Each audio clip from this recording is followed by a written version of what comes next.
There are big changes in store for the children of Israel in this double Torah portion, Chukat and Balak. The years of wandering in the desert are almost over. The last of the generation of the men of war who refused to go into the promised land have probably died.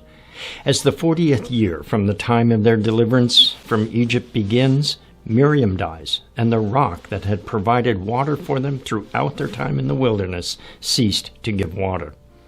This final year in the wilderness opens with the same problem the children of Israel had when they first came out of Egypt. There was no water for them to drink. Now once more the congregation falls into despair. Why did the rock cease to give water? What lesson was this new generation of Israel supposed to learn? I'm Dan Cathcart, and this is Words from Our Father.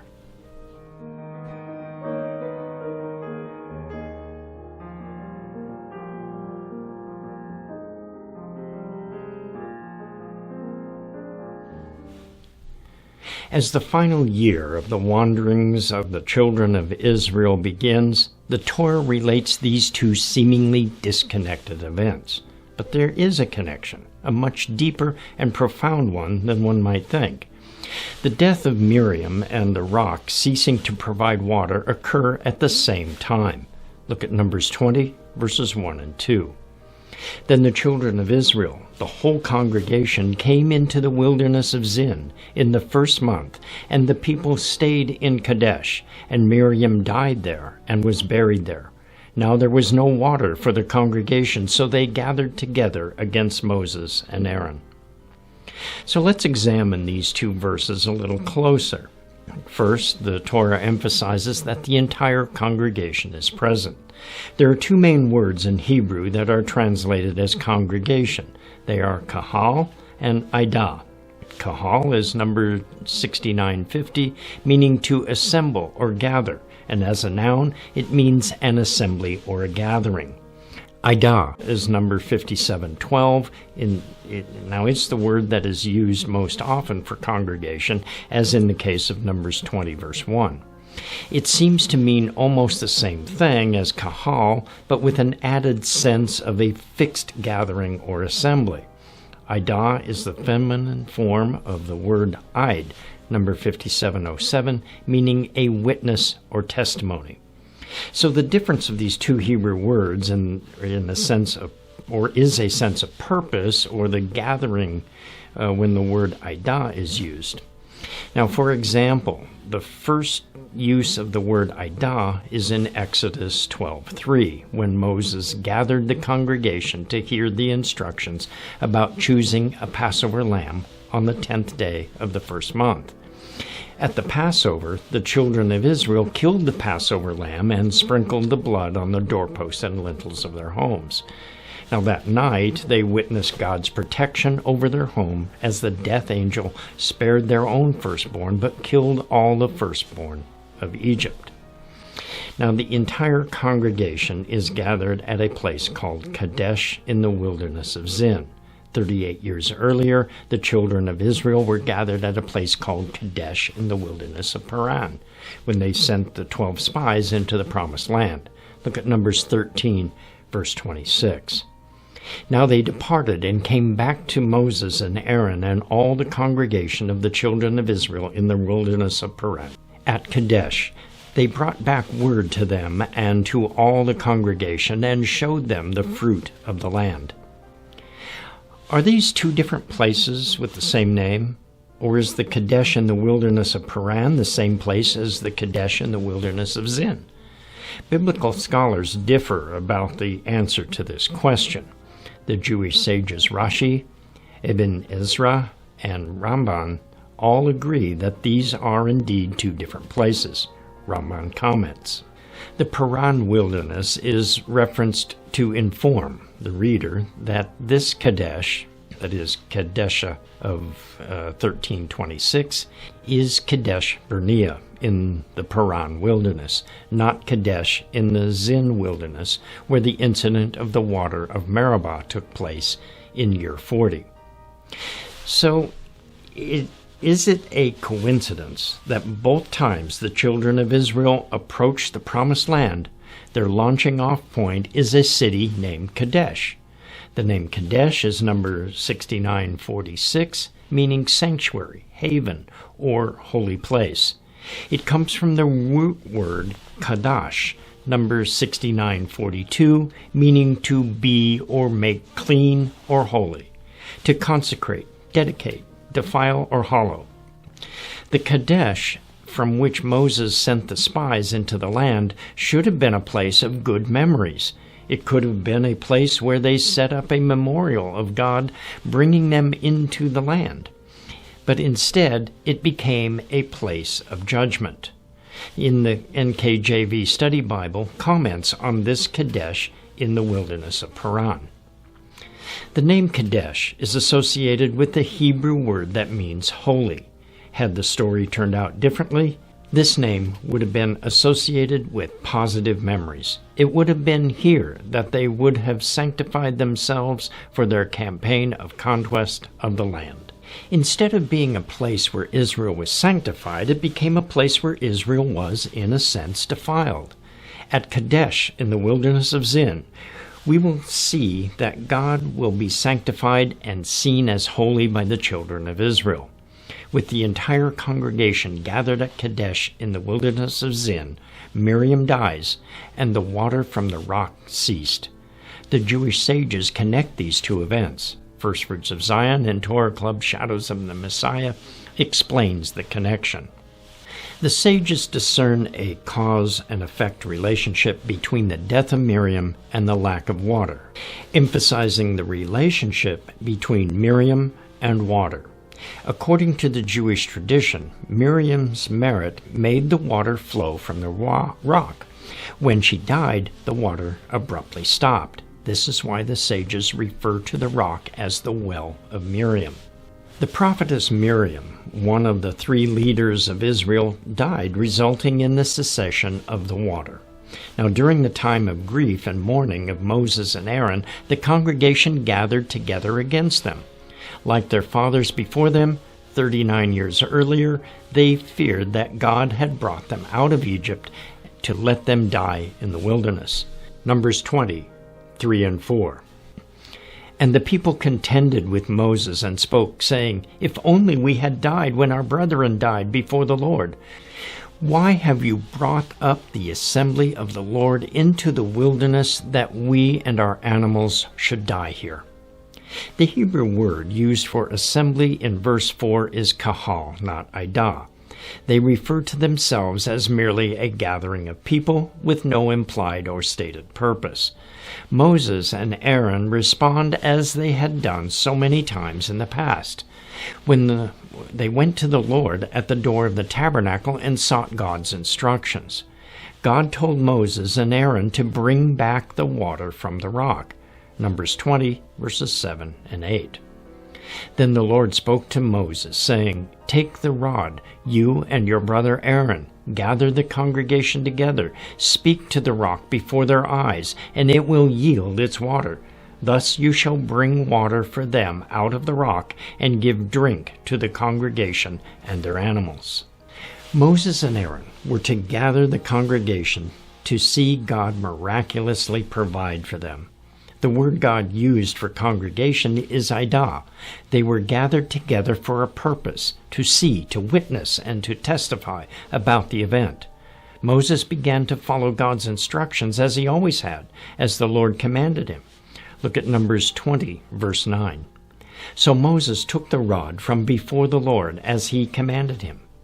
However, from this point on, Moses deviated from God's instructions. Instead of gathering the idah, he gathered the kahal. Then, when he addressed the people, he didn't bother calling them the idah or the kahal, but he called them rebels.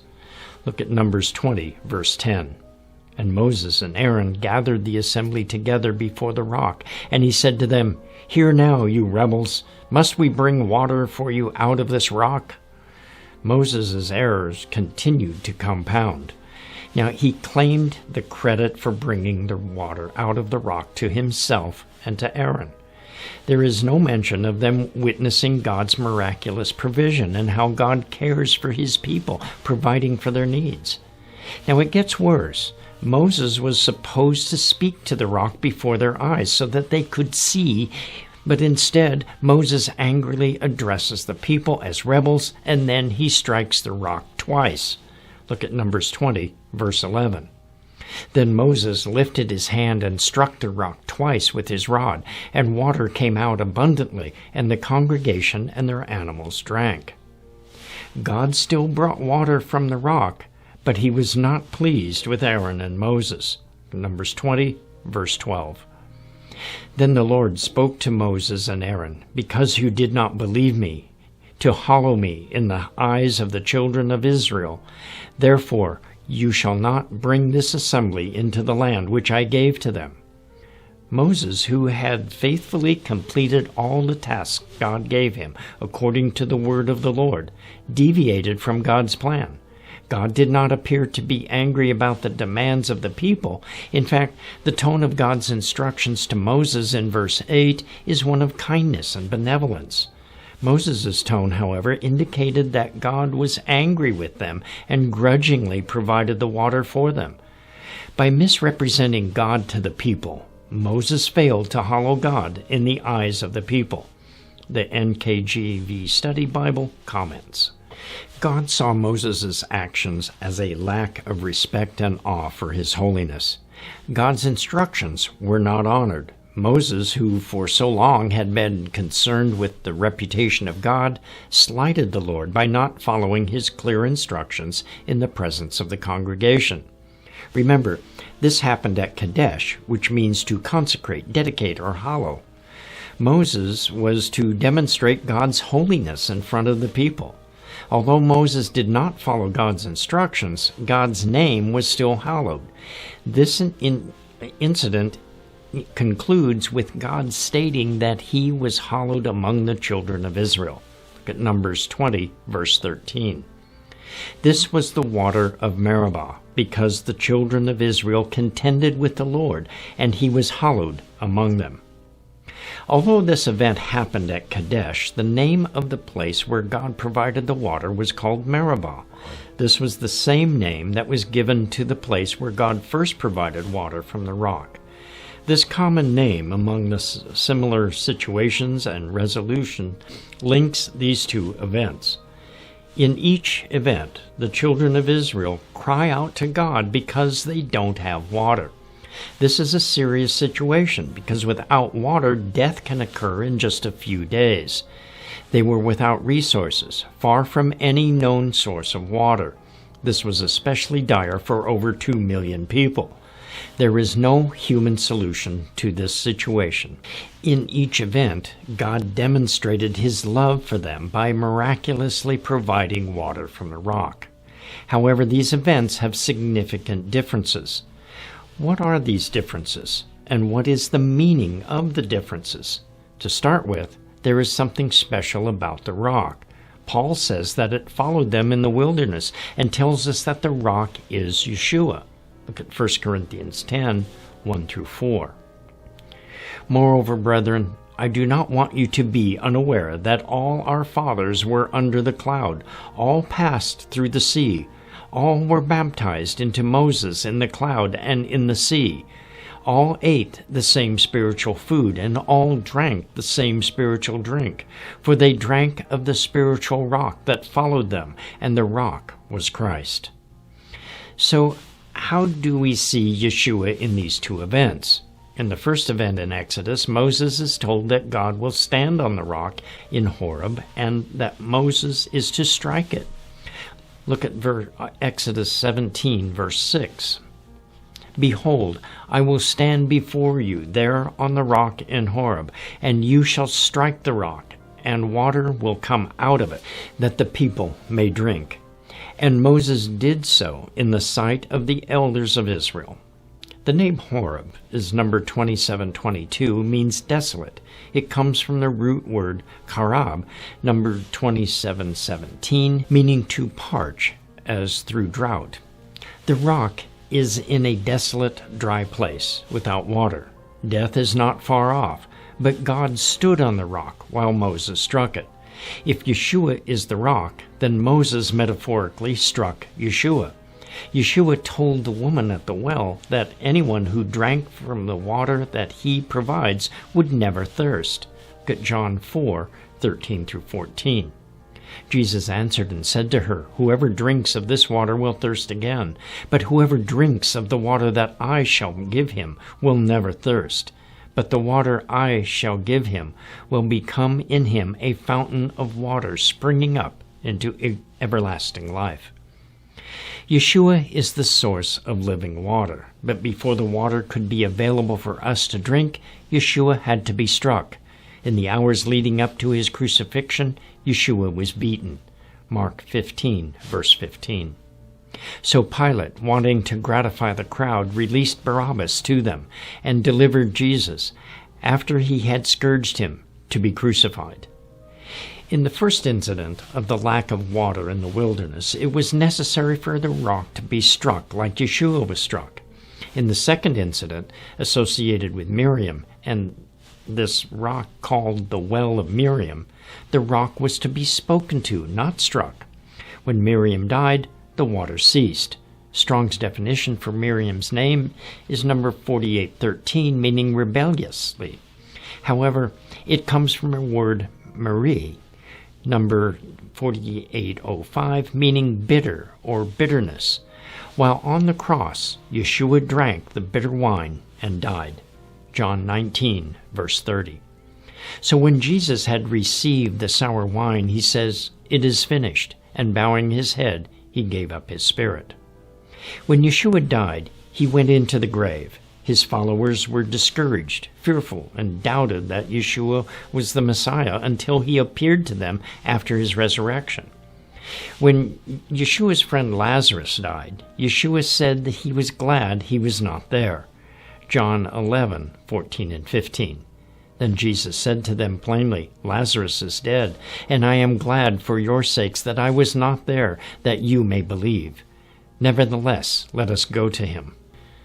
The reason Yeshua was glad was that what he would do when he reached their home would help them to believe. This is what God said Moses did not do. He did not believe. When Yeshua arrived where Lazarus had been laid to rest, he had the stone removed from in front of the burial cave and spoke so that those witnesses or who witnessed this event would see and believe. Look at John 11:41-43. Then they took away the stone from the place where the dead man was lying, and Jesus lifted up his eyes and said, "Father, I thank you that you have heard me, and I know that you always hear me. But because of the people who are standing by, I said this, that they may believe that you sent me." Now when he had said these things, he cried in a loud voice, "Lazarus, come forth." Now in the wilderness, after the water ceased, Moses was told that he and Aaron together were to gather the congregation, and Moses was to speak to the rock. By doing so, the rock would revive and give its water so that the people and their cattle would have water to drink. When Yeshua arrived at Lazarus' grave, he spoke to Lazarus, and there was no need to strike him. Now, at this incident in the wilderness, Moses merely needed to speak to the rock, to say something like, "Water, come forth," and water would have flowed out of the rock as if it were resurrected. Now, not only do these two events in the wilderness demonstrate God's love for his people, they, as we have seen, also point ahead to the coming of Messiah Yeshua as the source of the living water. When Yeshua appeared to John in a vision, he declared that it was finished and offered the water of life to all who thirst. Revelation 21:6-7. And he said to me, "It is done. I am the Alpha and the Omega, the beginning and the end. I will give of the fountain of the water of life freely to him who thirsts. He who overcomes shall inherit all things, and I will be his God, and he shall be my son." This event at Kadesh in the wilderness of Zin, on the cusp of entering the promised land, resulted in God being hallowed among the children of Israel as they prepared to take the promised land. It also had serious repercussions for Moses and Aaron. They most likely would have led the way into the promised land, but instead they died in the wilderness. Miriam died first, and Aaron's death occurred just a few months later. Moses would continue to lead the children of Israel right up until the final month of the 40th year. Aaron's son Eleazar would ascend to the office of high priest, and Joshua, who was with Moses from the start when the covenant was first ratified at Mount Sinai, would lead the children of Israel into the promised land. I'm Dan Cathcart for Moed Ministries International. Shalom and be blessed.